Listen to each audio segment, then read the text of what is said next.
Boa noite, meus irmãos.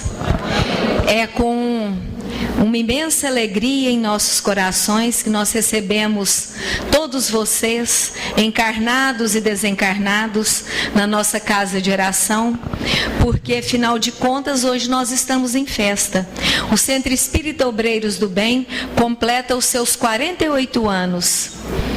E são 48 anos em que essa casa é aurida pelas forças do plano maior. E dentro das possibilidades, levando o consolo, a luz, as revelações da doutrina espírita a muitos corações.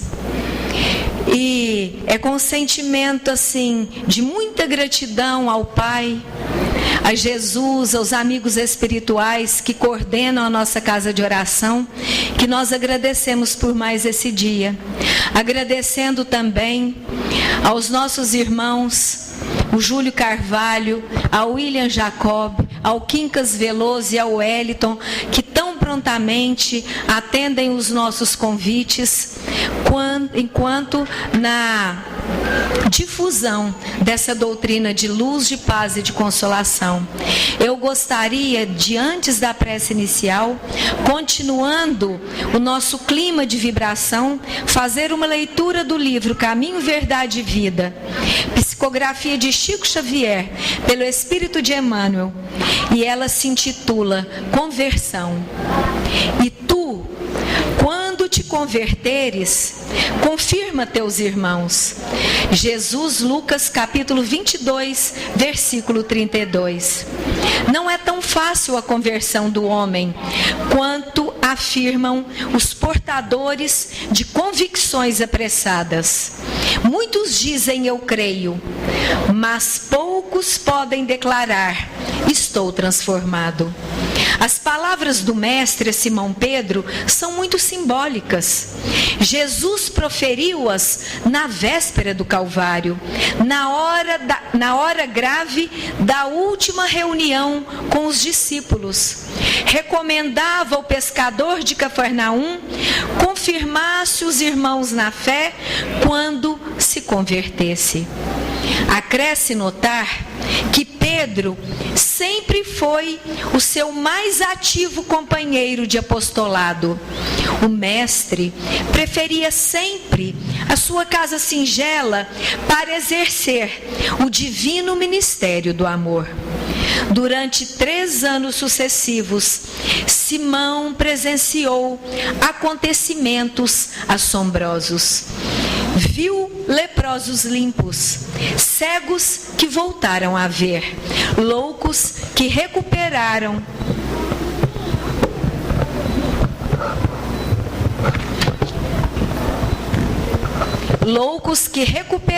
a razão. Deslumbrara-se com a visão do Messias transfigurado no Tábor. Assistira à saída de Lázaro da escuridão do sepulcro e, no entanto, ainda não estava convertido. Seriam necessários os trabalhos imensos de Jerusalém, os sacrifícios pessoais, as lutas enormes consigo mesmo, para que pudesse converter-se ao Evangelho e dar testemunho do Cristo aos seus irmãos.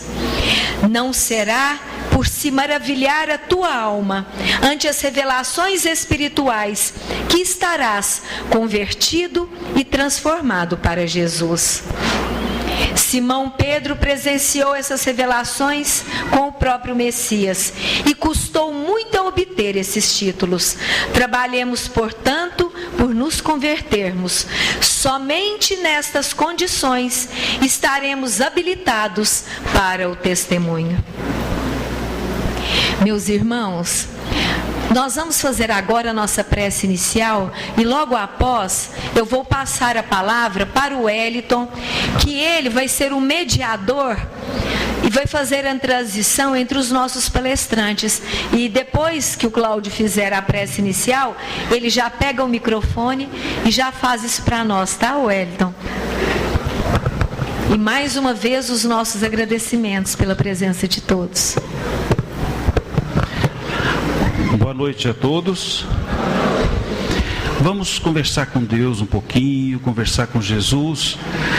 Então eu peço que fechemos os nossos olhos, fechemos a nossa boca e vamos abrir o nosso coração e a nossa mente.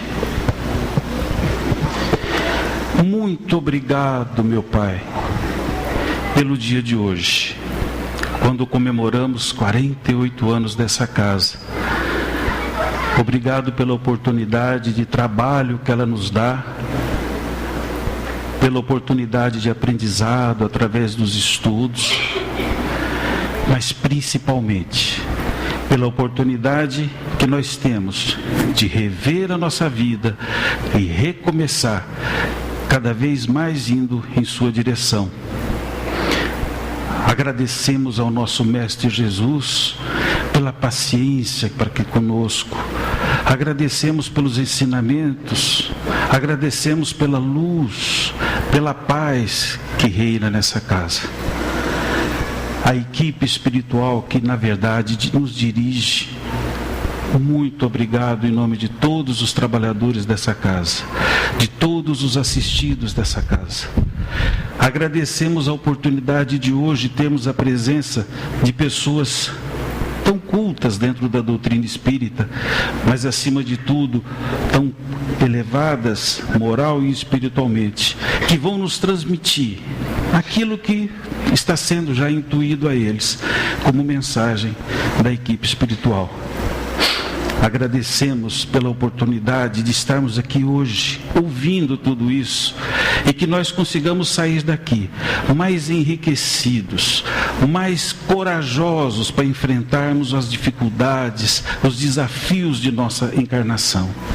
Que nós saímos daqui olhando fixamente para o nosso Mestre Jesus, que é o nosso modelo e guia, e tentando nos reformarmos intimamente, para cada vez mais estarmos próximos dele, buscando, como ele mesmo nos ensinou, as coisas do alto em primeiro lugar, porque o resto nos é acrescentado.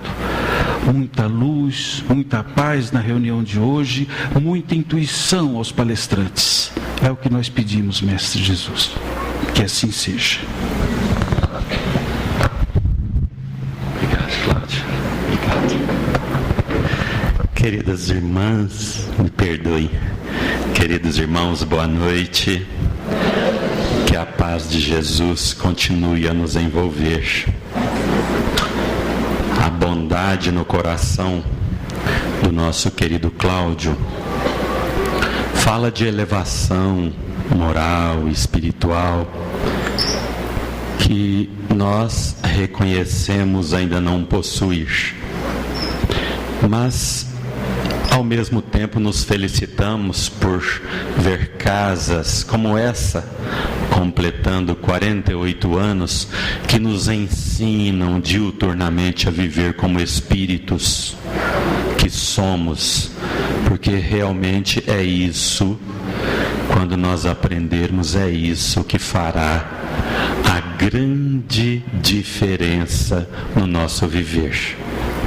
Por ora, matriculados na doutrina espírita, vamos nos empenhando, nos esforçando para domarmos as nossas más tendências, contermos as nossas inclinações menos ditosas, e a noite de hoje vem justamente facultar um auxílio a mais nesse aspecto, para que possamos então nos entender como espíritos e aumentar a dose do nosso esforço, do nosso bom ânimo, para perseverarmos. Eu penso que quando essa casa nasceu, muitos de nós, a exemplo de mim, não tinha nem nascido ainda. A gente fazia as contas ali, o Quincas estava com 39, quando essa casa foi fundada, eu e o William fazendo as contas. A nossa proposta da reflexão e da comemoração da noite de hoje inclui o Quincas Veloso, o William Jacobi e o Júlio Carvalho. O Júlio Carvalho saiu de Pratinha no período da tarde, está em Uberlândia, mas não teve como chegar aqui. Ele foi acometido de uma forte crise renal. Ele está sendo, nessa hora, medicado. Se esforçou, a Carla e o Claudinei nos chamaram ali muito constrangidos. Eles queriam nos informar com tempo de antecedência, e o Júlio dizia do lado de lá: não, eu acho que eu vou melhorar, acho que eu vou conseguir. Tentou até o último momento. De repente, se ele conseguisse se recuperar, ainda vem para cá para estar conosco. Mas por hora a notícia que nós temos é essa, e nós rogamos a compreensão de todos e que as vibrações da nossa noite possam alcançá-lo e possibilitar-lhe recuperação, com ensejos de saúde renovada, porque na verdade na segunda-feira ele também tem programação para estar aqui, até nos pediu que lembrássemos a todos. Na segunda-feira ele vai estar lá no Semeador, que é ali pertinho do Cajubá. Bom, aí nós vamos alterar a ordem das palestras conforme havíamos convencionado. Falará para nós o William Jacob, cujo tema é as leis morais e o progresso do espírito. Então, William, fique à vontade. Ao final da palestra do William, nós voltamos para anunciar a do Quincas, e em seguida nós faremos então um momento de perguntas e respostas, um bate-papo.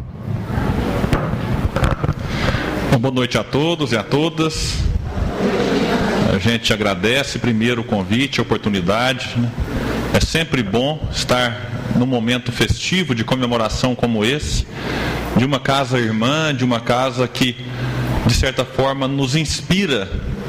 E eu falo com isso com muita tranquilidade, porque o nosso grupo, que tem 7 anos, portanto é uma criança, buscou inspiração e apoio aqui no Obreiras do Bem quando foi instituir o seu estudo mediúnico. E ainda hoje nós mantemos algum contato em busca de apoio, em busca de auxílio. Então, nossa gratidão a esta casa, aos trabalhadores encarnados e desencarnados.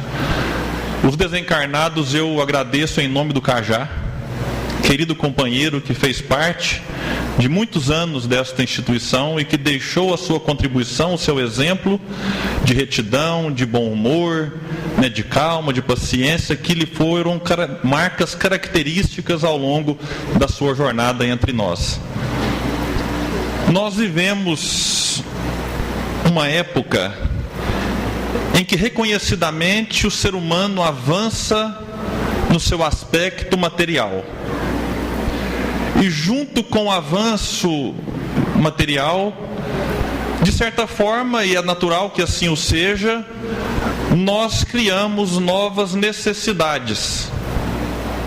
E diante dessas novas necessidades, é quase que um impositivo que começa a ocorrer o que nós já presenciamos com uma tendência de aumento, que haja em todas as profissões, ou quase todas, os chamados especialistas. Se observarmos, dificilmente conseguiremos uma solução para algum problema que nos atinge sem nos recorrer a alguém especializado naquele assunto. Vale para, por exemplo, automóvel. Há alguns anos, quando o seu carro estragasse, quando o carro estragava, bastava levar no mecânico, que ele fazia de tudo em todos os carros. E se duvidar, ele mexia até em motosserra, motor de canoa, moto, bicicleta, ele fazia tudo. Hoje não mais. Talvez ainda haja desses profissionais, mas a depender do problema do seu carro, da marca e do modelo, será necessário buscar um profissional ou uma oficina especializada naquele problema ou naquele modelo de carro. Isso vale para as questões que envolvem o cuidado com a nossa saúde. Você, diante de uma doença, busca, talvez inicialmente, um atendimento de um clínico geral, num pronto-socorro, mas logo você é redirecionado, encaminhado para um especialista. E aí cada parte do nosso corpo humano tem alguém que se dedica a estudar aquela parte para trazer a melhor solução. Vale para as questões não apenas de doença, mas até, de certa forma, para prevenir doença, como nutricionista. Porque a gente vive na base do eu acho. Mas tem alguém que estuda, que se especializa para nos trazer o melhor. Eu fiz uma dieta por 6 meses, na base do eu acho. Eu acho que a gente parar de comer isso dá certo. Vamos parar? Vamos. Mas você parava, aquele sofrimento não adiantava. Não, mas eu acho que se incluir aquele alimento, aí fica bom. Aí na base do eu acho, eu gastei 6 meses de restrição e não adiantou. Até que eu falei com ela, vamos procurar um especialista? Vamos numa Nutri? E fomos na Nutri. Gente, eu não aguento mais ver suco verde. Eu ando sonhando. Mas deu resultado. Aquele objetivo que eu levei tanto tempo sem a ajuda do especialista, sem sucesso, com pouco tempo, e digo até com menos esforços, porque eu estava me alimentando da maneira correta. Porque às vezes se alimentar menos ou se alimentar mais não é o ideal, temos que alimentar da maneira correta.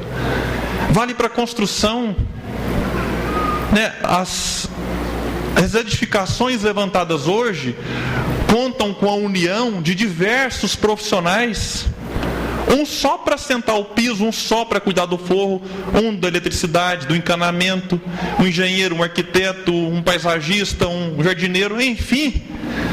Não é difícil observar que o ser humano cada vez mais busca se especializar e ou contar com especialistas em alguma área.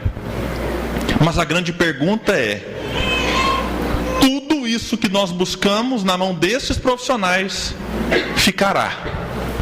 O carro, por melhor consertado que ele seja, vai ficar. A edificação destruirá. E o nosso corpo também ficará. E a pergunta é: o que somos? William, e aqui creio que todos são religiosos, espíritas ou não, acreditamos na alma, na sua existência e na sua sobrevivência, aquilo que chamamos morte. Bom, se somos alma, espírito, a pergunta é: quem ou o que ou qual é a área que se especializou no trato, na lida com o espírito? A gente precisa pensar nisso. E nós afirmamos, com todas as letras, que a ciência especializada no espírito chama-se espiritismo. É ela que vem cuidar daquilo que de fato nós somos. É ela que vem nos trazer as respostas que nós buscamos e não encontramos. É ela que vem cuidar de nós e dizer para cada um lá no nosso íntimo: tu és espírito imortal, tu sobreviverás à morte, à decomposição do corpo, portanto, cuide de si mesmo. É o espiritismo que vem, através da sua ciência, que é a comprovação dos fatos, que levou Allan Kardec, de modo consequente, natural, a elaborar a filosofia, que vem nos responder, provando o que somos, de onde viemos, para onde vamos, por que sofremos. E tem uma obra de Leon Denis, que é um livro fininho, por isso todo mundo gosta, e fácil, gostoso, que se chama O Porquê da Vida, em que Leon Denis diz: temos o instinto do progresso. Todo mundo tem dentro de si a vontade de crescer. Todo mundo, até as pessoas de má vida. Todos nós queremos progredir. Mas o Denis pergunta: mas para onde ir? Eu quero ir para algum lugar, mas para onde? E ele complementa: é nisso que não se pensa o suficiente. E complementa: o homem, ignorante dos teus destinos, se assemelha a um viajante que caminha maquinalmente, sem saber de onde vem, nem para onde vai e nem por que viaja. Imaginemos-nos encontrar com alguém que está à beira de uma estrada, caminhando, a pé, de carro, de moto, não importa o meio de transporte, no aeroporto, e você pergunta para ele: de onde que você vem? Ah, não sei. Mas como assim você não sabe de onde que você vem? Não sei. Mas e para onde que você vai então? Rapaz, também não sei. Para que você viaja então? Você não sabe de onde vem, para onde vai, por que você viaja? Pergunta no posto Ipiranga, né? Lá tem resposta para tudo. Leon Denis compara essa situação com a de muitos de nós que estamos encarnados sem saber essas respostas. Por que nascemos? Para onde vamos depois da morte? E entre um e outro, o que me cabe fazer nesta encarnação? Porque quando eu não sei, assim como na viagem, qual que é o nosso impulso? Parar de viajar. Poxa, se eu não sei lá na estrada de onde eu venho, para onde que eu vou parar por aqui mesmo. Não é mais fácil? Só que a gente tem que entender que a vida não para. A viagem sempre continua. Uma hora com corpo, outra hora sem corpo, mas sempre viajantes do universo. Sempre. Então precisamos nos compenetrar das respostas que os Espíritos nos trouxeram, de que somos espíritos imortais. Viemos do mundo espiritual e para lá voltaremos. E qual é a proposta entre a chegada e a partida? Progredir. Para quê? Para um dia alcançar a pureza espiritual. William, mas será que esse negócio dá certo mesmo? Se alguém discordar, pergunta para Jesus depois. Porque foi ele que falou: sede perfeitos. Ele não perguntou assim: olha, se der, sejam perfeitos. Ele impôs, está no imperativo: sede perfeitos, como perfeito é o vosso Pai Celestial. Então, meus irmãos e minhas irmãs, a necessidade do progresso se impõe. A grande questão é: o que fazer para progredir enquanto estou encarnado? E é na questão 617, quando Allan Kardec já descobriu que as leis naturais são as únicas necessárias e verdadeiras para a felicidade do homem, ele pergunta logo em seguida: qual é a extensão das leis divinas? O que elas abrangem? Qual que é o papel delas na nossa vida? E os Espíritos respondem, dentre várias coisas, uma frase que me impactou: que o sábio estuda as leis da matéria.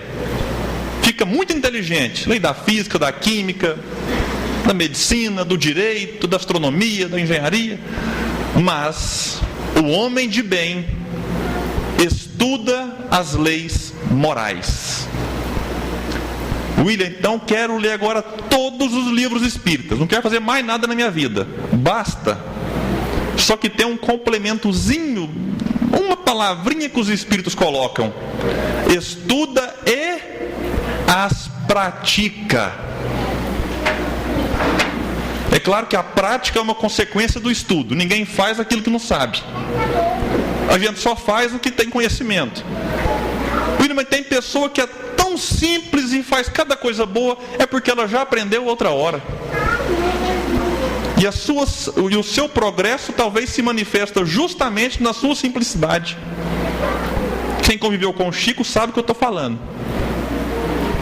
Então é necessário praticar. Eu me recordo de Leon Denis, que escreveu no livro O Problema do Ser e do Destino: não basta crer e saber, é necessário viver a nossa crença.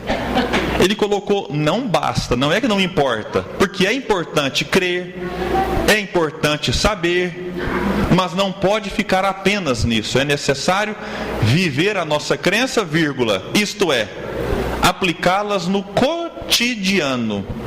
Porque a gente pensa que aplicar a lei moral é só fundar centro espírita, fundar creche, fundar lar de idosos, fundar igreja. E esquece muitas vezes de praticar o espiritismo em pequenos detalhes. E invoco mais uma vez aqui a lembrança do Chico. Gente, o Chico teve uma vez que ele foi pescar com os amigos. Os pescadores, me perdoem, eu tenho que contar esse caso. A pescaria de vocês nunca mais vai ser a mesma. Mas o pessoal chamou o Chico a pescar, o Chico relutou, falou: não, eu não quero. Vamos, Chico, vamos. E contam que, enquanto pescavam, fenômenos mediúnicos aconteciam. Eu fiquei pensando o que acontecia, né? E todo mundo pegando peixinho e o Chico nada. Ô Chico, mas o que acontece? Você está ruim demais de pescaria? E o Chico só naquele jeitinho dele, né? Realmente, hoje não está um dia bom para mim. E os amigos pegam um, pegam outro e o Chico nada. Foram ver, o Chico não tinha colocado a isca no anzol. Aí falou: Chico, mas... Ele falou assim: meus irmãos, é que hoje eu não quero incomodar os peixes. E a gente às vezes faz pesca esportiva, né? Não, mas eu não estou matando, não. Era melhor que pescasse para matar a fome, para comer, do que pescar para ter a fisgada, solta o bicho machucado.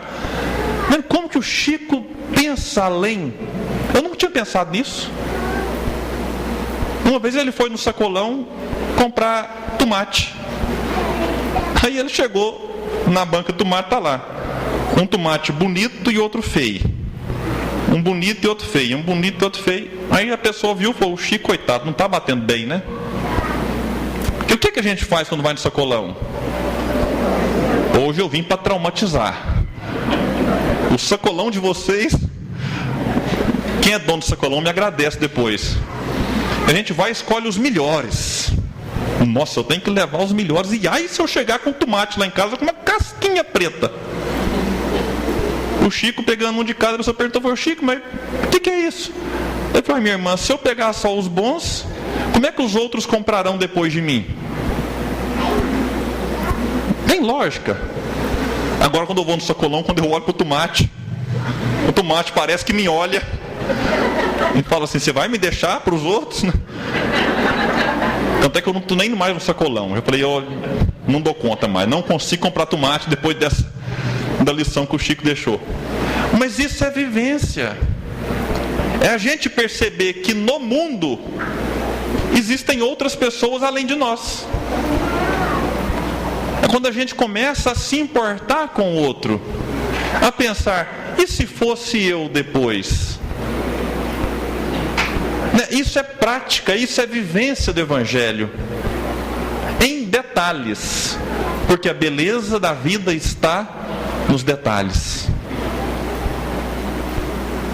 Mas tudo isso, repito, começa num processo de conhecimento. Daí a importância de estudarmos o Espiritismo, colocado numa sequência que eu chamo a sequência perfeita, de Alcione, lá no livro Renúncia, quando ela inclusive considera, que o estudo evangélico é como uma pesca de luzes celestiais, em que ela vai considerar que é necessário, no contato com o Evangelho, conhecê-lo,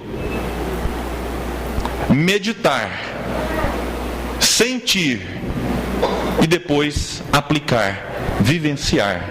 São os 4 passos de Alcione para que todos nós, nesse contato com o Evangelho, com a doutrina espírita, possamos, diante dos fatos da vida, diante de pequenos detalhes, indagarmos se ainda somos os mesmos, ou se a doutrina espírita, esta ciência especializada no espírito, já conseguiu fazer alguma transformação em nós.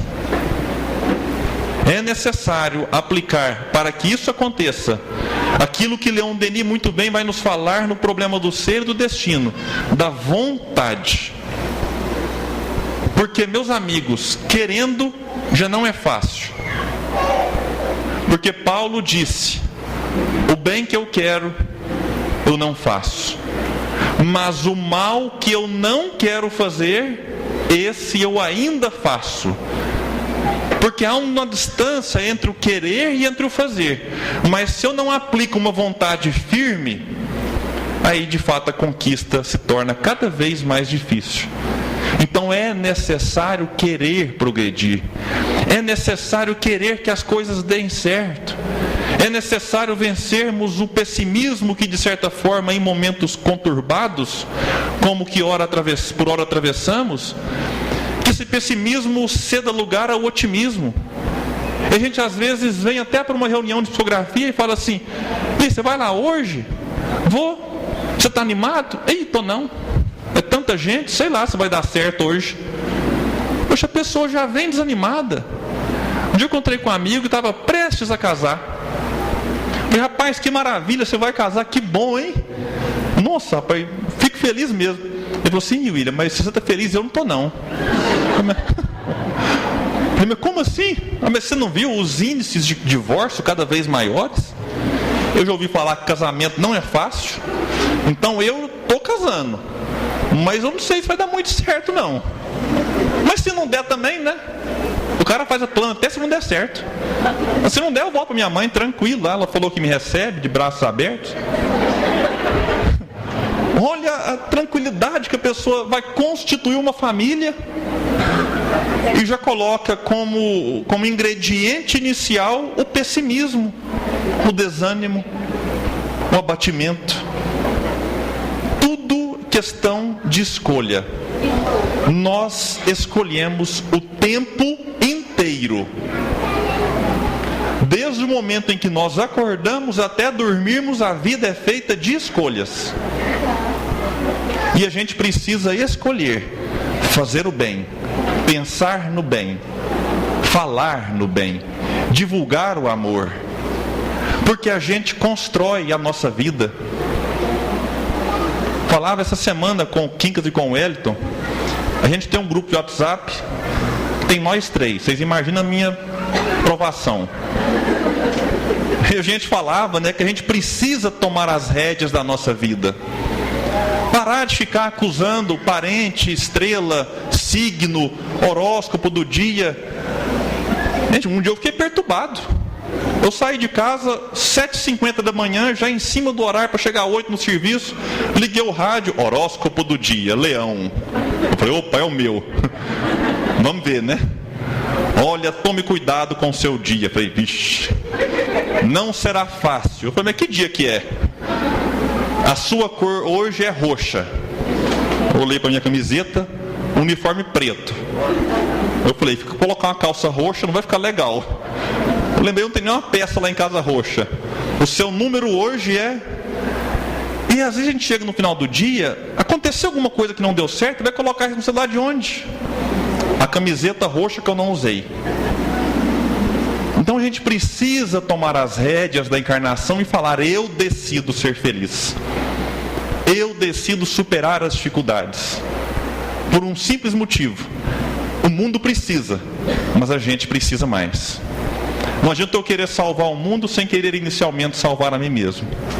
É necessário me amar para que eu tenha condições de amar o outro.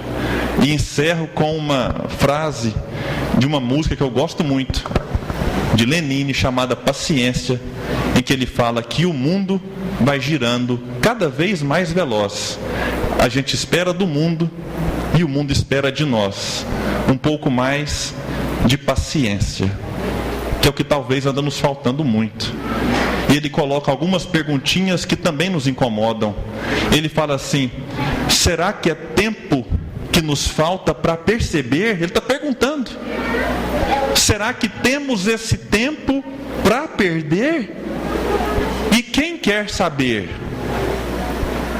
Eu acho que nós queremos saber, já que a vida, diz Lenine, é tão rara, que aproveitemos a oportunidade rara de estar encarnado para que contribuamos da melhor maneira possível, para que ao desencarnarmos, olhemos para trás e digamos a nós mesmos: valeu a pena fazer parte do mundo. Muito obrigado a todos.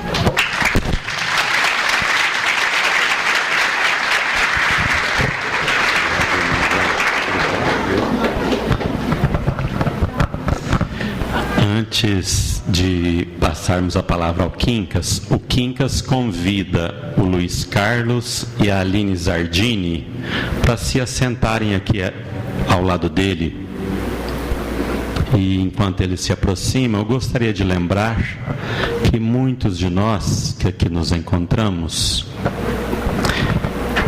viemos, além de participar do momento comemorativo, atraídos, com certeza, pelo desejo enorme de um oi, de um mãe, estou aqui, mãe, estou vivo, minha querida ou meu querido, continuo te amando e ao seu lado.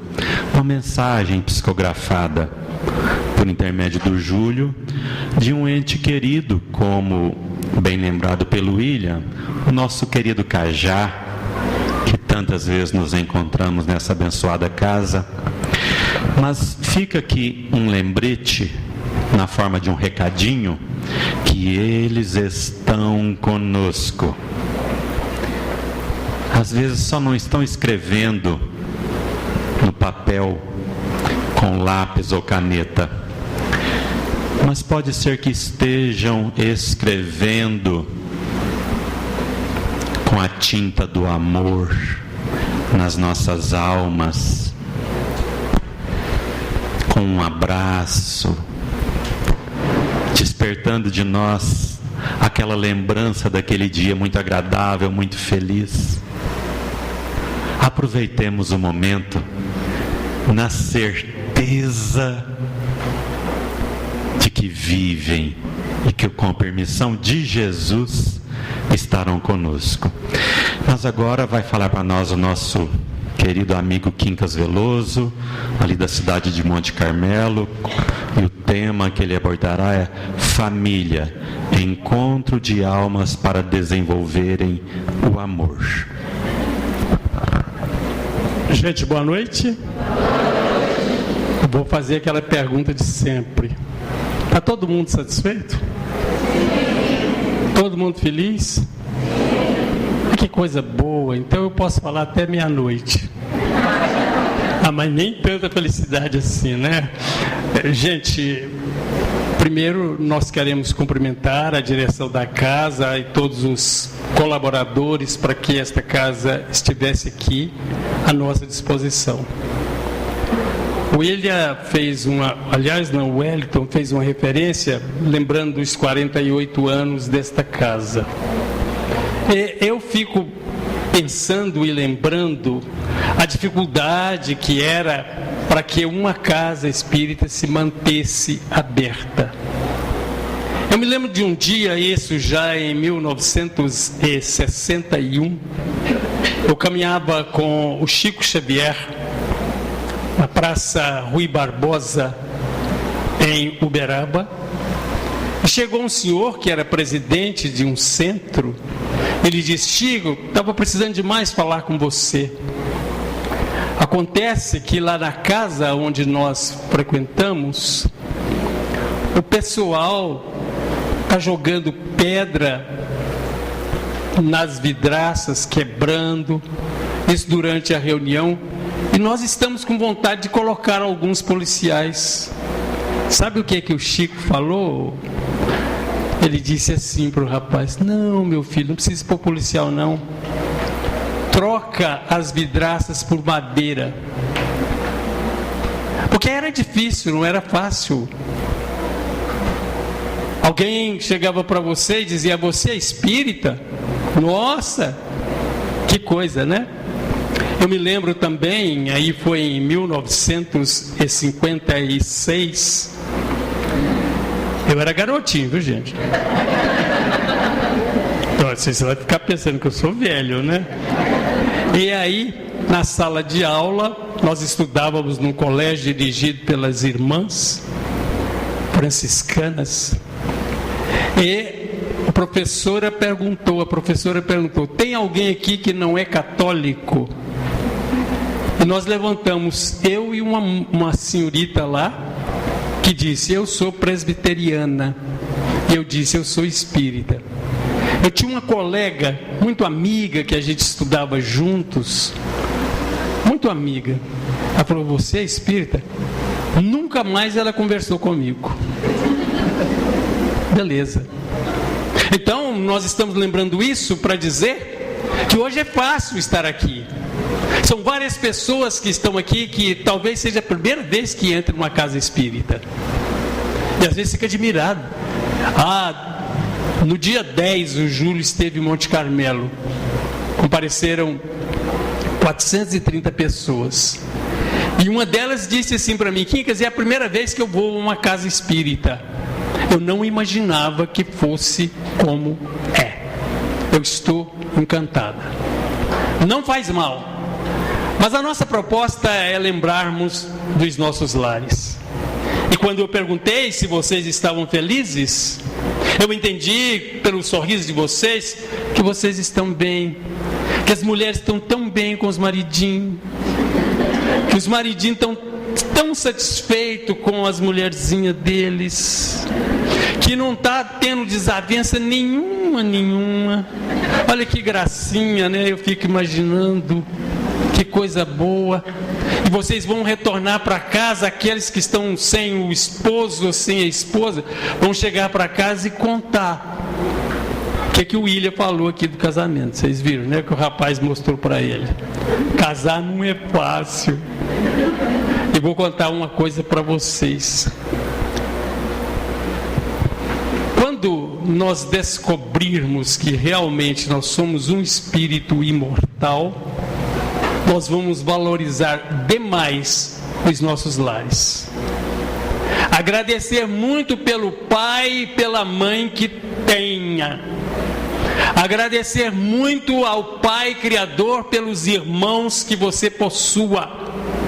Agradecer, enfim, pela sogra. Que beleza, tudo isso magnífico. Por quê? Porque de repente você vai descobrir uma coisa. Sabe essa que hoje é sua sogra? Talvez tenha sido sua mãe em outra encarnação. Mas essa conversa de reencarnação já está por demais. Mas ela é uma realidade, porque é a única coisa que explica a justiça do nosso Pai Criador. O William falou aqui de signo. Vocês sabem qual que é a minha cor de sorte? Preto. Mas é uma maravilha, me deu tanta sorte nessa vida que vocês nem imaginam.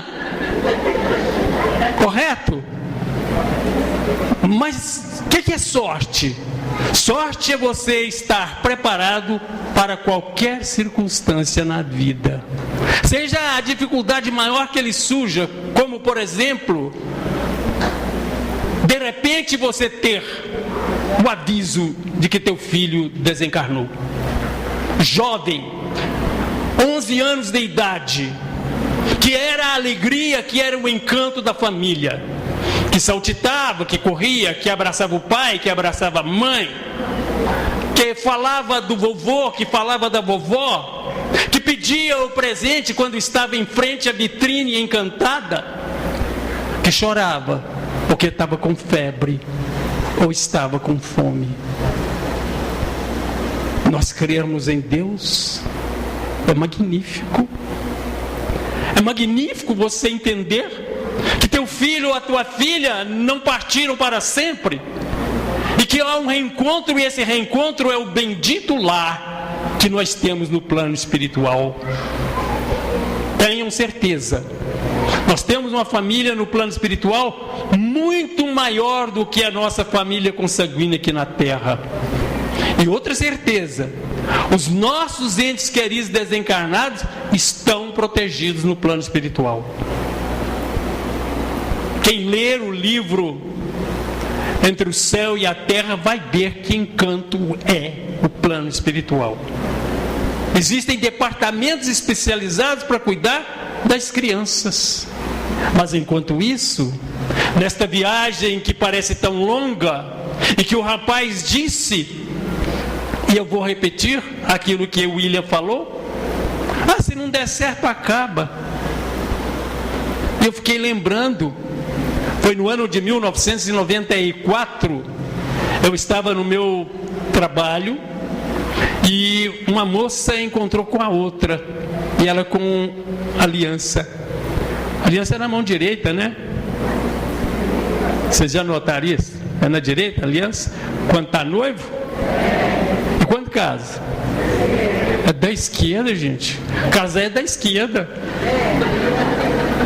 E nós temos que estar sempre na direita.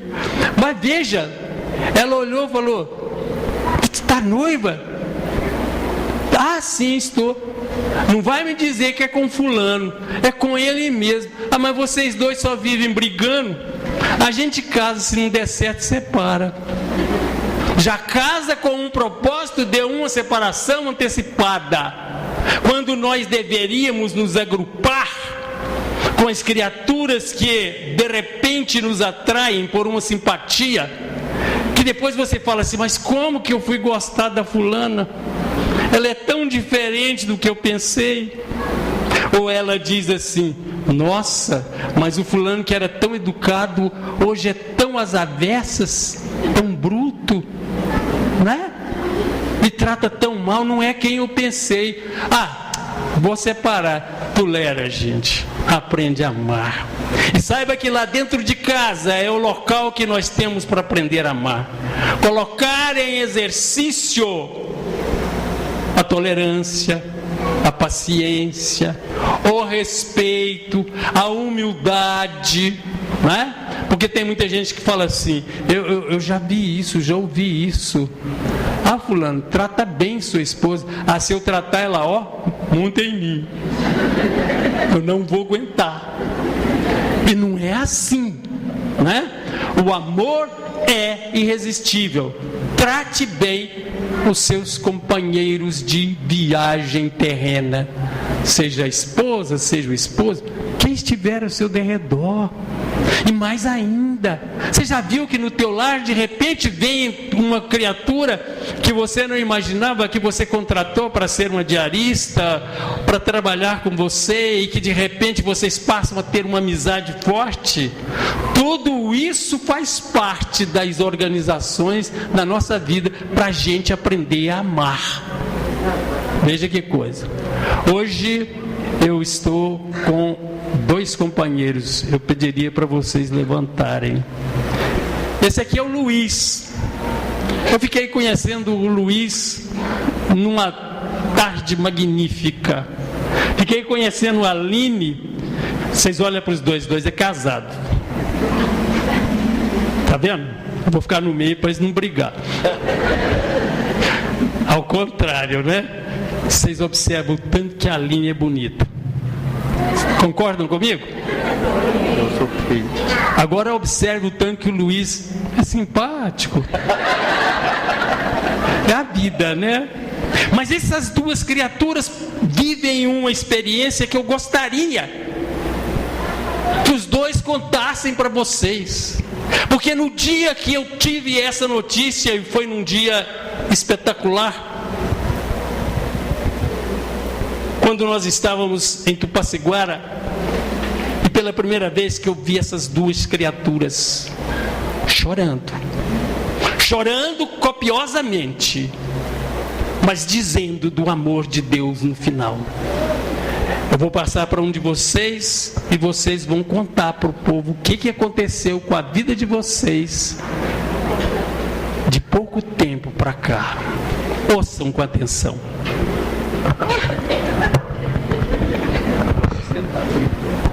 Boa noite. Quero agradecer primeiramente pelo carinho do Sr. Quincas, o Wellington, o William, sempre com a gente, um carinho, e dizer que isso é recíproco. Eu digo assim que a gente tem as provas, mas Deus coloca anjos na vida da gente, e eu sou grata a Deus por termos cruzado o caminho. Essas pessoas são de um conhecimento assim muito grande, eu tenho aprendido muito com eles. Sou muito grata mesmo a Deus por ter conhecido vocês, e obrigada demais pelo carinho. Bom, eu vou começar fazendo uma reflexão. Acho que alguns vão concordar comigo, quem é pai, quem é mãe. Quando um casal decide engravidar, ter filho, quando a mulher engravida, a partir desse momento, principalmente para a mulher, a gente já começa a ver as diferenças surgindo no próprio corpo da gente. Quando o filho nasce, ocorre uma mudança, assim, eu não sei nem descrever o quão gratificante é ter um filho. A gente muda assim por completo. A gente começa a criar sonhos diferentes daqueles que a gente tinha. A gente começa a criar novas expectativas. E aquela criança que te chamou de papai ou de mamãe é a sua motivação diária para você prosseguir, para você nunca desistir. Às vezes a gente está com algum problema no trabalho, no relacionamento, ou de saúde. Aí você chega em casa, aquela pilha. Você vê aquela criança, mamãe, papai, com aquele bracinho aberto. Aquilo ali te renova todas as energias. Eu acho que vocês concordam comigo, né? A gente não só cria uma maturidade, uma responsabilidade, como a gente ama incondicionalmente. Um amor, volto a dizer, que eu não consigo nem explicar.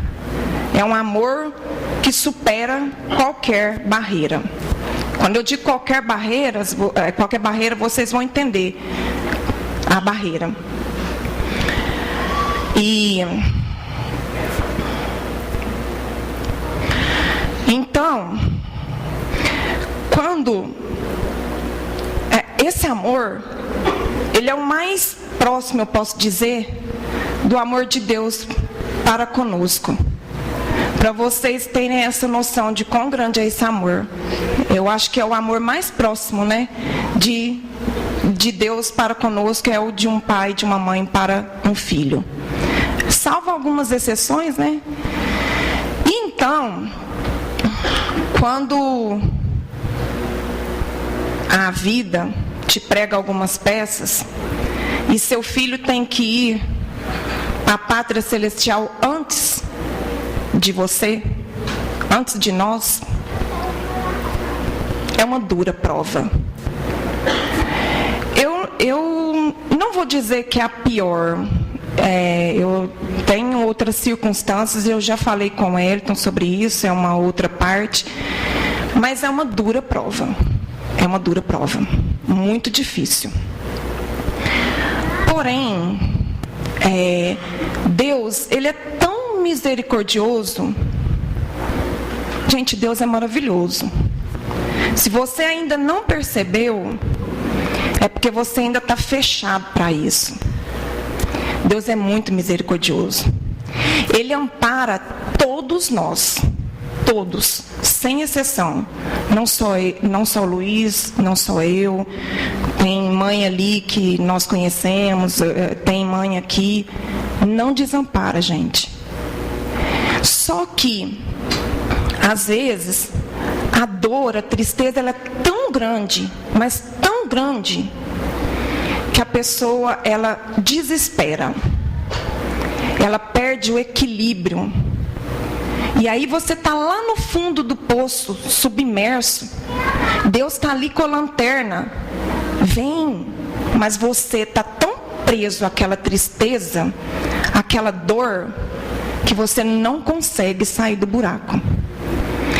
Aí é onde a dor começa a te consumir. E a dor consome. A tristeza demasiada, ela consome o ser humano.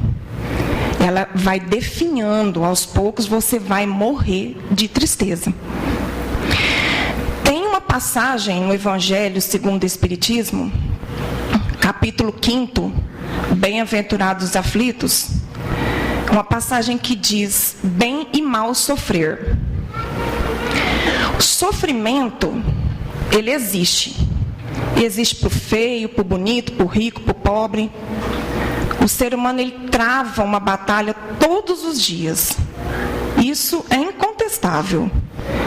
Todos os dias o ser humano tem uma batalha ali, um obstáculo, que às vezes a gente olha uma moça bonita, a gente não sabe o que ela está travando ali, o quão ela tem lutado para superar os obstáculos.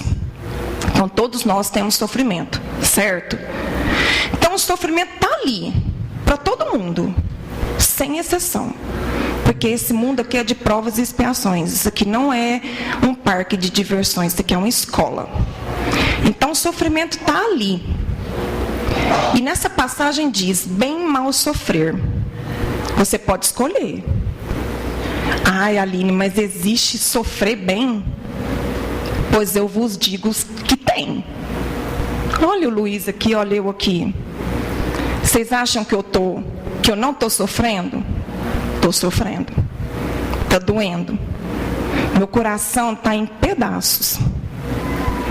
Eu acordo pensando no meu filho e durmo pensando no meu filho. Então, eu estou sofrendo muito, Luiz está sofrendo muito, só que nós podíamos nos entregar a um quarto, a uma cama, entregar a tristeza, deixá-la nos consumir, mas não. A gente resolveu sofrer bem. E a gente foi buscar alternativas para isso. Mas as alternativas, Deus ele te dá caminhos. Ele te dá. Você só não enxerga se não estiver aberto a isso. O Instituto do Amor, não sei se todos aqui conhecem, nós fomos conhecer, e a gente começou a trabalhar lá dentro, lá. E o Instituto tem sido uma escola para nós, assim. E eu voltei e falei, Lu, nós podemos mais. O Instituto é só um começo. E aí, a gente executando um trabalho aqui, outro ali, surgiu então a ideia, porque os trabalhos já estavam existindo. Então surgiu a ideia de um projeto, ele precisava de um nome, esse projeto. Meu filho, gente, se chama Henry, com H e I no final, Henry, normal. E num certo dia à noite, embora depois que ele desencarnou, eu já não durmo tão bem quanto eu dormia, mas eu não tenho o hábito de acordar na madrugada nem para ir ao banheiro. E então, no meio da noite, do nada, eu acordei. E eu precisava de um nome, só isso, porque os trabalhos já estavam vindo. Porque Deus já havia me proporcionado isso. Ele já tinha colocado isso no meu caminho. Eu só sigo a lanterna, eu só sigo a luz. E aí, eu via escrito, hashtag Henry com letra maiúscula, Aquecer Almas. Mira aqui, irmão. Ó, Enriquecer Almas. É o nome do projeto, que o meu filho carrega o nome. A gente tem feito uns trabalhos assistenciais, o projeto vem caminhando. E é tão interessante que é uma onda de amor tão grande, o bem ele é contagiante. E antes, quando o Henry ainda estava aqui, encarnado, eu tinha uma descrença do mundo. Gente, eu tinha uma descrença fora do normal, muita descrença. Eu achava que o mundo era muito mal, que existia muita gente mal. E existe mesmo. Mas nesse meio, hoje eu posso ver que existe muitas pessoas boas. Tem muita gente boa nesse mundo, gente, muita. E o amor, ele gera uma onda assim fenomenal. Ele é contagiante de verdade. Eu, às vezes, vou usar uma analogia aqui. Eu, às vezes, me sinto a doença do amor. E aí, onde eu passo assim, ó, vai pegando. Os voluntários do projeto chegam. Eu não preciso ir atrás. Eu nunca falei, fulana, você quer participar do meu projeto? Você quer ajudar a gente? Nunca precisei. Eles vêm. É um amor que vai contagiando, ele vai buscando, assim, a pessoa fica encantada e quer participar, quer ajudar. Então, assim, existe muitas pessoas boas nesse mundo ainda. Não desanima do mundo, não. O mundo ainda tem jeito. Basta a gente exercitar o amor, exercitar a caridade. E isso, eu vou dizer para vocês, tem sido o nosso refúgio, né, Lu?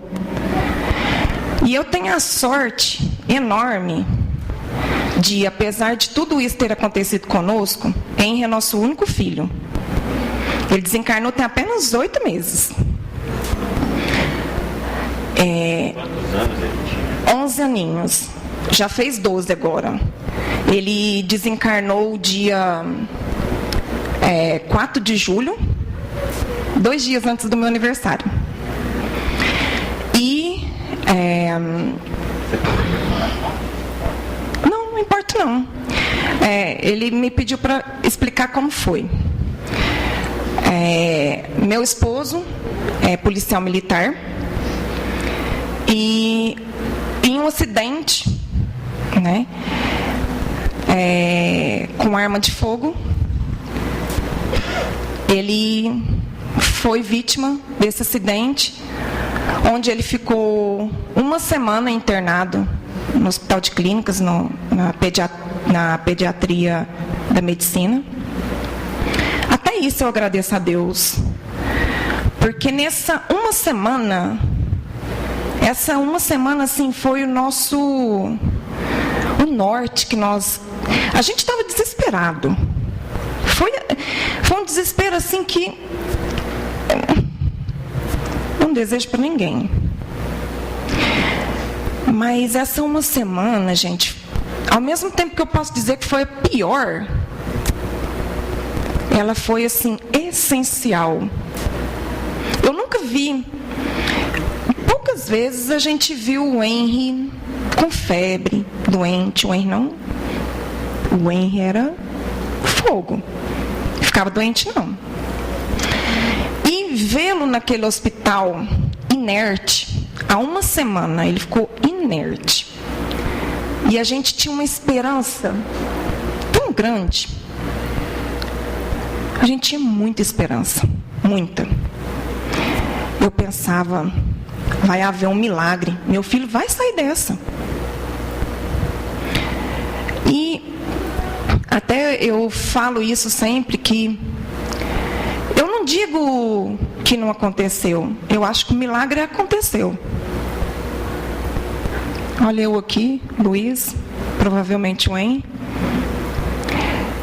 Nós estamos aqui, contando para vocês um pouquinho da nossa história, tentando mostrar para vocês que é possível viver, mesmo que despedaçado. Eu acho que depois que um filho desencarna antes de nós, aí sim, aquela mudança que ocorreu quando a gente ganhou o filho, teve o filho, aí sim, é uma mudança realmente drástica depois que você perde. A gente junta os caquinhos e segue. Você olha o mundo, você olha as coisas, o trânsito funcionando normal, as pessoas rindo, os ônibus, e a gente pensa, como assim? Como assim o mundo está funcionando normal? E tá.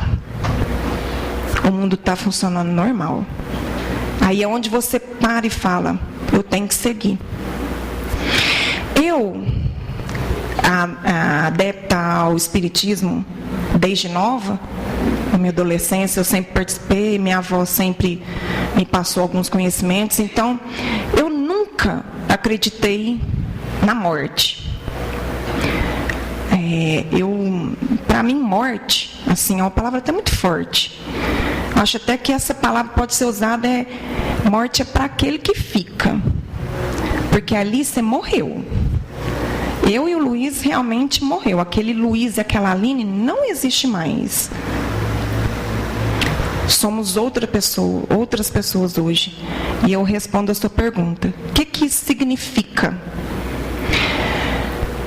O que significou tudo isso? É um reinventar a cada dia. A gente precisa nos reinventar a cada amanhecer. Um reconstruir. Um retransformar. Se refazer a cada dia. Buscar alternativas para poder continuar. Porque a vida continua. E, gente, a vida continua para eles também. E eu, particularmente, tenho provas absolutas disso. É gratificante demais. A vida continua, gente. Tanto aqui, depois, quanto lá em cima. A gente está separado só. Como se estivéssemos numa cidade a outra. Tudo bem, mas tem telefone, eu podia falar. Você pode falar. Usa o telefone da oração. Nas 3 cartas que o Henry já escreveu, ele já escreveu 3 cartas.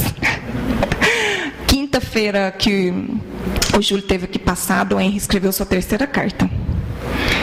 Então ele vem em cada carta mostrando a vivacidade dele. E isso nos conforta demais. É uma alavanca para nós, assim. É muito gratificante. Se você busca uma carta, se você busca uma mensagem, não desista. E entenda que você precisa estar bem também para passar isso para ele. Eu não sei quais são os critérios que são usados, mas eu digo que eu acredito que precisa ter uma boa sintonia, né, dos dois lados. Porque receber uma carta não é tão simples assim, não. Às vezes a pessoa olha para a gente e fala assim, nossa, que felicidade, né? Então, é feliz, é bom, mas é triste também. É um reviver. Você revive as coisas. Então é um misto de sentimentos. E se você não está preparada para esse misto de sentimentos, você precisa se preparar. Então é isso. É um reviver a cada dia. Um reinventar.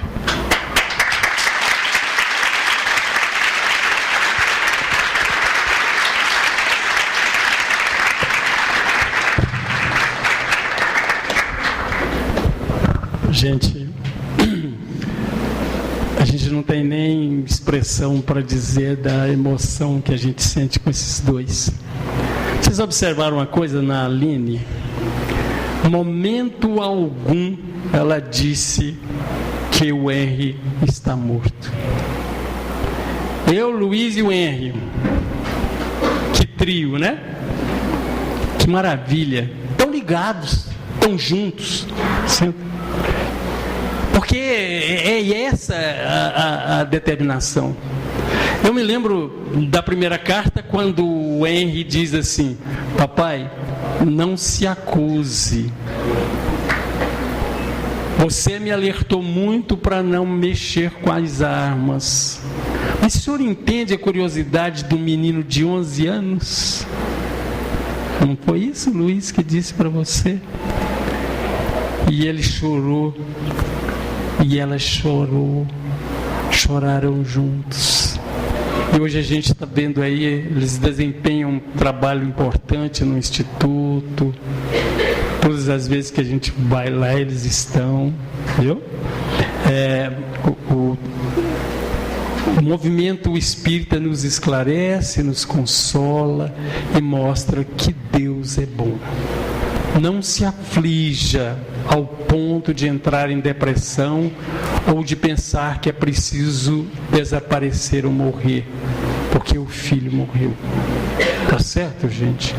Nós desejamos a todos vocês muita paz, muita alegria, o lar de vocês seja uma bênção, e desejamos também para o nosso companheiro Júlio que está internado, que ele seja bem assistido e que recupere para novas tarefas. Eu convido o Wellington para dar continuidade.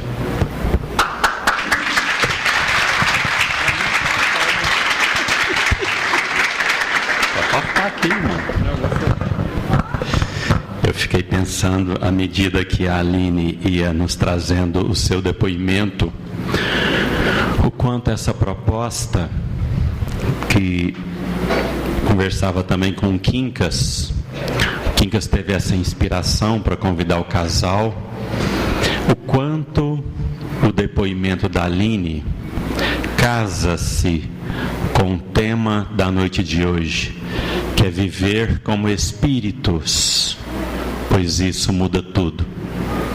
O quanto ficou rico, porque os dois agora passam a viver como espíritos, falando e vivendo a imortalidade, a continuidade dos vínculos, a reencarnação, a comunicabilidade dos espíritos. É uma riqueza. Então nós convidamos agora o Quincas Veloso e o William Jacob para um momento de perguntas e respostas. Agora é a hora que a gente vai arrochar os danados. Mas esses dois não ficam arrochados não, vocês viram? O Quincas, quando a gente arrocha ele um pouquinho, ele fala assim: você me arrochou, e fiquei até branco de raiva. Quincas, você nos trouxe algumas colocações a respeito de família. E nós temos visto que as famílias contemporâneas têm grandes desafios no seu seio. O que fazer para que a nossa família ela construa dentro da casa um lar? É uma pergunta interessante, que a gente vai pensar assim: por que será que há tanta discordância, principalmente entre os casais? A primeira coisa que a gente vai refletir é o modo com que tratam-se, como um lida com o outro. E tenho eu pensado ao longo da minha existência que a principal causa para a separação dos casais reside-se exatamente numa palavrinha chamada educação. Como assim? Se você sabe ouvir, você sabe responder. Se você trata com carinho, mais hoje ou mais amanhã, você vai receber carinho. Por quê? Porque o amor é irresistível. E Pedro nos diz: o amor cobre a multidão de pecados. E eu me lembro de um fato interessante. O rapaz chega em casa, a casa está arrumadinha, e ele chega, um cheirinho de bolo. Nossa, mas que bolo, tá cheiroso demais, fulano. Mas não é pro seu bico, não. Hoje a comadre vai chegar aqui. E outra coisa, tira o seu sapato, porque a casa tá limpinha, eu não quero que suje. Beleza? Isso aqui é carinho, né? Aí chega a comadre: comadre, que beleza você aqui, que encanto e tal. Vou até tirar o sapato, comadre, porque sua casa está tão bonita. Não precisa não, está até suja. Comadre, você podia me arrumar um copo de água? Eu preparei para você um suco. Olha, tem suco de maracujá, tem suco disso, daquilo, de abacaxi, tá geladinho. Aí ele fica olhando o marido, vira para ela e fala assim: então traz um copinho de água para mim. Ela vira para ele e fala assim: mas você é folgado, hein? Quer dizer, a maneira que nós vamos tratar uma visita deve ser a maneira que nós vamos tratar quem vive conosco. Com respeito, com dignidade, porque falar é instruir, ouvir é aprender. E não esquecer da religiosidade dentro de casa. Se você é dessa ou daquela religião, cultive a religião em casa. O que nós aprendemos nas nossas religiões? O quê? Que nós temos que amar uns aos outros, porque não tem nenhuma religião mandando odiar. O lar é o nascedouro do amor. É de onde deve espargir para o mundo e contaminar todas as pessoas.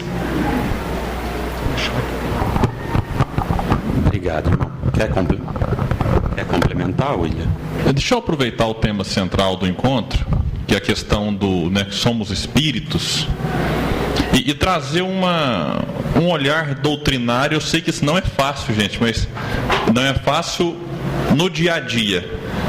Mas precisamos fazer um esforço, enquanto espíritas, para trazer os princípios colocados por Kardec para a convivência.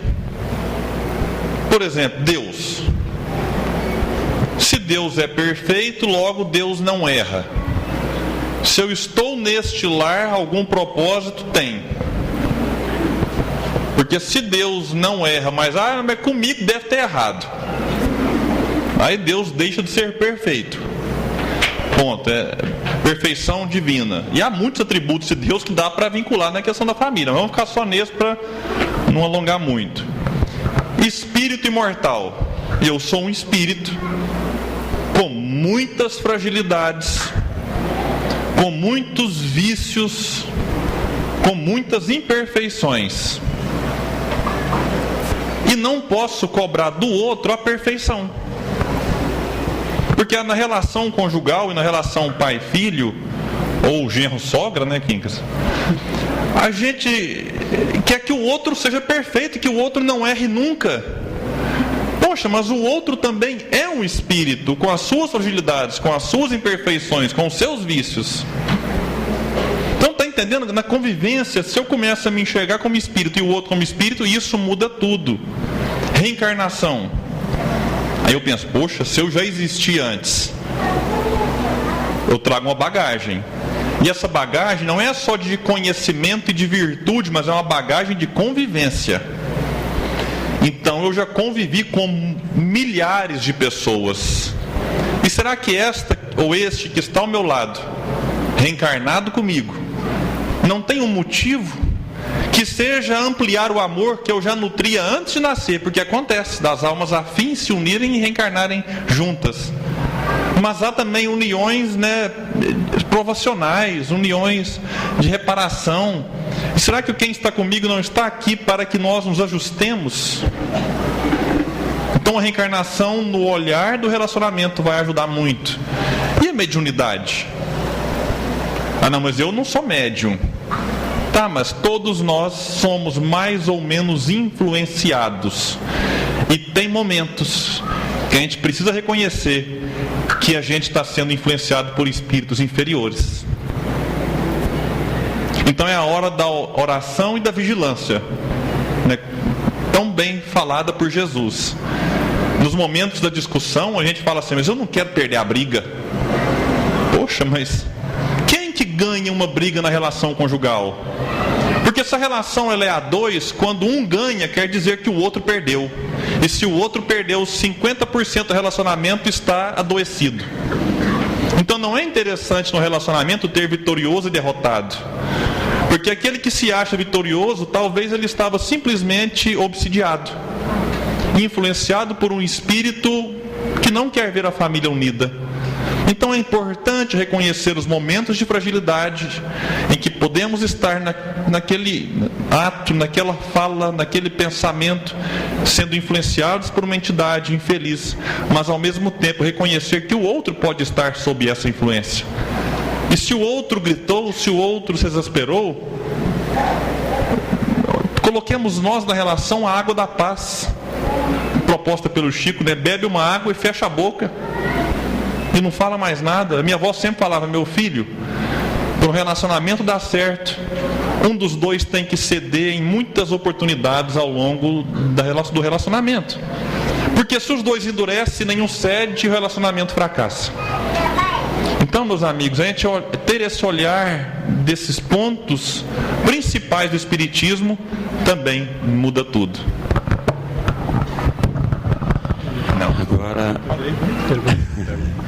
Agora é para o William Jacob. Ele está se furtando a resposta, vocês perceberam, né? Vamos arrochar ele também. Eu falei mais que o Quincas já tem. Normal, nós já estamos acostumados. William, eu percebi, você nos trouxe a reflexão sobre leis morais e progresso. E a Aline, no depoimento dela, fez um comentário conosco que Deus não desampara ninguém. Agora, se todos nós estamos nessa jornada de progresso, Deus não desampara ninguém. Deus não desampara esses assassinos em série, esses que estão hoje protagonistas de grandes sustos que nós estamos tomando, que a mídia nos reporta, nas escolas, enfim. O que seria o seu comentário a esse respeito? Eu só queria destacar antes de responder, eu gostei muito de quando a Aline se referia ao Henry, e você pontuou, mas há mais 2 pontos ali que eu achei fantástico. É sempre no presente, nunca no passado. Não sei se vocês repararam, né?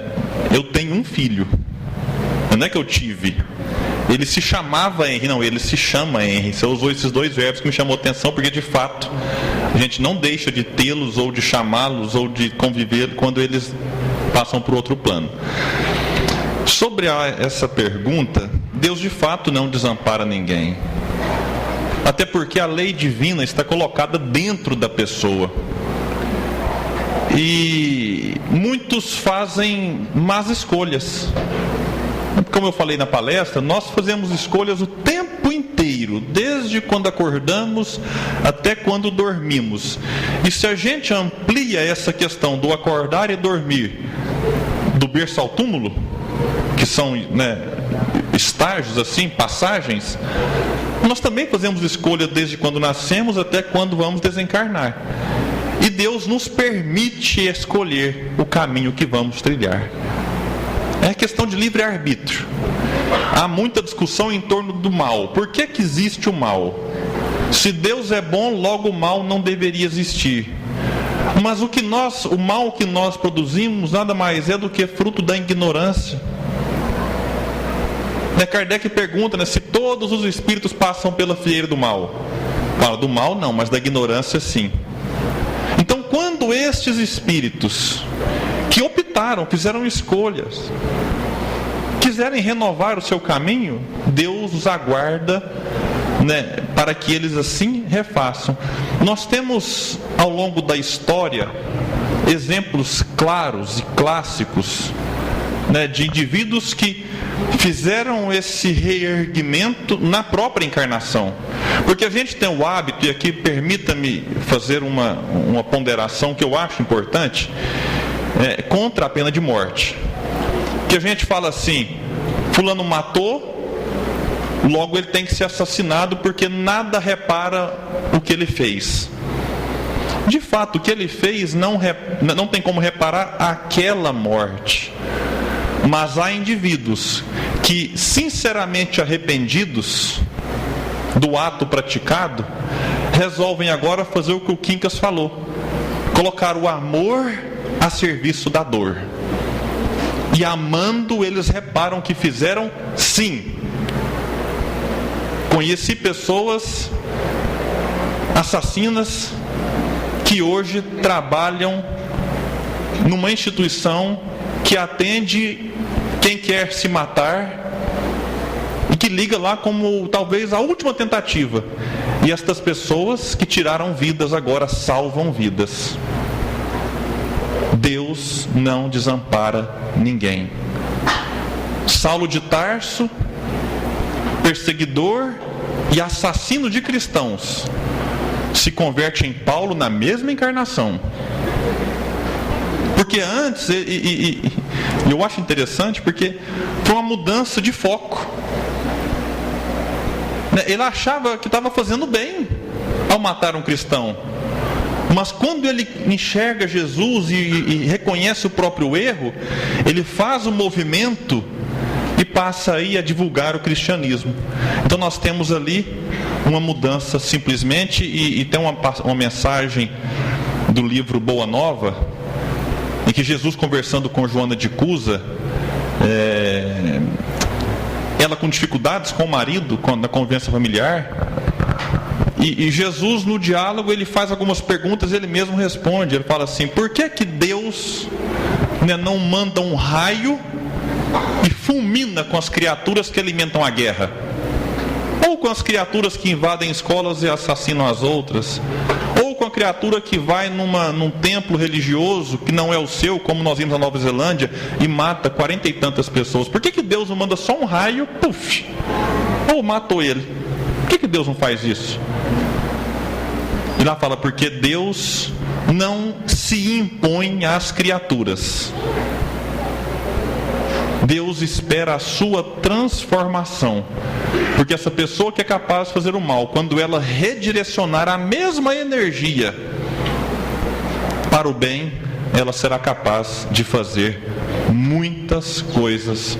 Porque grande parte dos missionários que nós tivemos, se a gente olhar para o passado deles, a gente não vai acreditar no que eles foram, porque Deus não os desamparou. Bom, o nosso horário ele está esgotado, e eu gostaria de convidar a Lucila para retomar e finalizar, mas antes passar a palavra para o Quincas Veloso para deixar suas considerações finais, e em seguida para o William fazer outra palestra. Estou brincando. O William tem um recadinho importante para nós também. Gente, nós queremos mais uma vez agradecer, principalmente aos dirigentes desta casa, pela oportunidade que nos concedeu de aqui estar mais uma vez fazer a nossa vibração de carinho em favor do nosso companheiro Júlio. Lembramos também com muito carinho do Cajá, que atuou nesta casa com muita fidelidade. Eu me lembro que a última vez que aqui estive, ou a penúltima, foi por convite dele. Então agradeço e desejo que ele tenha muita paz. Desejo para vocês um retorno feliz ao lar de cada um. Que vocês tenham muita paz e muita disposição para o bem, para a prática do bem. E quero contar só uma coisinha para vocês. Casamento não é difícil nem é ruim. Casamento é bom demais, viu, gente? Agora, dia 12, eu vou estar completando 50 anos de casado.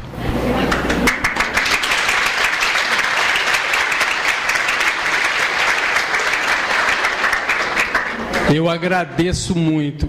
Não sei se minha mulher está satisfeita. Tá bom? Que Jesus abençoe a todos. E o Quincas casou com 40 anos, gente. Normalmente casava-se jovem, né? E a gente chama a esposa dele de Santa.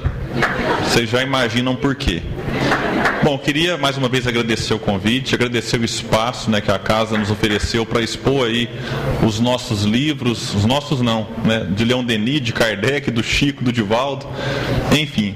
E a Lucila até estava muito preocupada por conta do tempo, porque a gente fica com banca de livro até na calçada, na rua, se for o caso, mas por conta do tempo, nos cederam um espaço que a gente agradece muito, que é um pouco aqui ao lado. Então talvez muitos que aqui estão, se forem embora, não vão nem ver os livros, e tem do lado a banca do Júlio, com os docinhos de luz, com as revistas, com os livros do Júlio, camiseta, e tudo que vocês comprarem aqui hoje vai para as instituições, ou para o Instituto do Amor, ou para o Grupo Espírita Leon Denis, da qual eu faço parte, que está construindo a sua sede própria aqui perto do SEASA. Nós hoje funcionamos já há 6 anos num local que nos foi emprestado e improvisado. Quem foi no Júlio quinta-feira viu tanto que é apertado.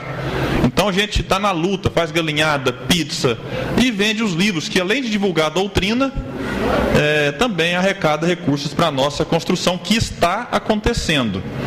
E outro convite especial que eu faço, já encerrando, antes que seja outra palestra, é que nós faremos no dias 13 e 14 de julho o Congresso Espírita Leon Denis, que será na Casa Garcia, lá no bairro Granja Marileusa. Ano passado tivemos o primeiro e este ano será o segundo. Nós temos a participação dos palestrantes, me ajuda aí, Wellington, André Trigueiro, André Sobreiro, Ana Tereza Camasmi, Cosme Massi, Marcel Mariano, Adeilson Salles, Quincas Veloso, Simão Pedro de Lima e Larissa Chaves. 9 palestrantes com o público adulto, mais 7 palestrantes com o público jovem. Teremos um espaço anexo para jovens de 13 a 21 anos, ainda bem que eu estou com 21, vou para o jovem. Então, fica o convite, porque, olha gente, hoje em dia o pessoal parece que tem um negócio assim, se o evento não tiver Haroldo e não tiver Divaldo e Rossandro, parece que não é bom. Cria-se essa... A gente tem que falar porque a gente tem um esforço de fazer o evento com o maior carinho. O ano passado foi tão bom, mas a gente ainda sente essa dificuldade no movimento espírita. Parece que se não tiver um dos 3, você tem quase que implorar. E quem vai é beneficiado, porque são palestrantes que vêm de vários cantos do Brasil e a gente precisa prestigiar, né, esses companheiros que divulgam a doutrina tão bem. Nós ainda estamos com o valor de primeiro lote, que é 75 para adulto e 65 para jovem. E quem quiser faz no Simpla, que é o mesmo portal que hospeda o Congresso de Uberlândia, e pode fazer aqui pessoalmente. A gente tem um formulário, a pessoa preenche, passa o cartão, parcela e vai participar conosco nos dias 13 e 14, ainda com preço de primeiro lote. Já estamos com quase 60% das vagas preenchidas. Então agradeço a Lucila, a toda a direção da casa e espero vê-los no nosso CONGELD, Congresso Espírita Leon Denis. Obrigado, irmãozão. Com a palavra, Lucila. E eu queria também deixar aqui a gratidão para essa companheira de longas datas. E eu lembrei, Lucila, quando o Júlio Carvalho veio pela primeira vez a Uberlândia, em 2014, essa casa foi a primeira casa a abrir as portas para a vinda do Júlio Carvalho, quando ninguém o conhecia ainda. A primeira casa, aí nós organizamos para que ele estivesse aqui no domingo. Ele foi primeiro lá no Alta de Souza, mas foi a Lucila quem primeiramente aqueceu a vinda do Júlio. Então a gente tem muita gratidão e obrigado pela noite de hoje.